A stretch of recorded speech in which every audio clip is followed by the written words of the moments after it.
PAS tidak akan menjadi pembunuh kepada parti UMNO seperti yang diwar-warkan segelintir pihak. Sebaliknya, menurut Presiden PAS Tan Sri Abdul Hadi Awang, sejarah membuktikan parti itu pernah menyelamatkan UMNO dan menjadi rumah tumpangan terhadap pemimpin yang disingkirkan parti itu. PAS dan parti-parti komponen dalam Perikatan Nasional tidak akan membunuh UMNO seperti mana yang diiklankan oleh segelintir pemimpin yang hanya melompat ke pokok yang dilihat akan buahnya sahaja, laksana kera yang kelaparan. Sejarah secara berulang kali telah membuktikan PAS bersama UMNO ketika bermulanya perjuangan kemerdekaan lagi, khususnya bagi menyelamatkan keadaan ketika berlakunya darurat komunis. Apabila PAS menyokong Akta Keselamatan Dalam Negeri ISA dan sewaktu berlakunya peristiwa 13 Mei 1969, kata Abdul Hadi. Sebaliknya, ahli parlimen Marang itu mendakwa DAP yang menjadi rakan sekutu UMNO dalam kerajaan sekarang yang akan menelan parti itu. Abdul Hadi mendakwa situasi yang dihadapi oleh UMNO ketika ini sama seperti mana yang pernah berlaku di Singapura.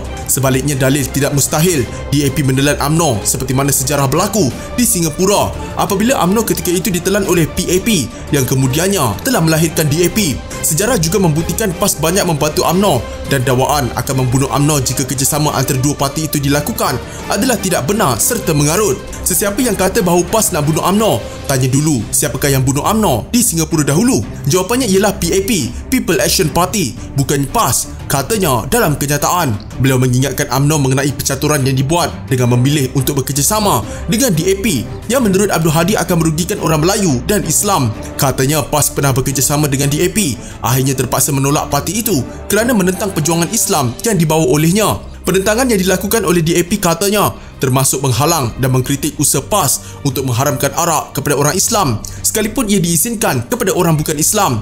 Selain itu, DAP dakwa beliau menentang keras pelaksanaan syariat di negeri-negeri yang dikuasai oleh PAS walaupun ia hanya dilaksanakan ke atas penganut Islam sahaja. Ada orang kata mengapa dahulu PAS berkawan dengan DAP? Maka jawabnya, dahulu kita berkawan dengan DAP berkonsepkan tahalus siasi yang membolehkan kita menentang kezaliman dan penyelewengan atas titik persamaan. Akan tetapi DAP tidak menghormati konsep adanya perbezaan apabila mereka menentang Islam, malah menentang dasar-dasar dan perjuangan PAS. Bahkan secara terbuka mereka membela orang Islam yang murtad, dakwa Abdul Hadi.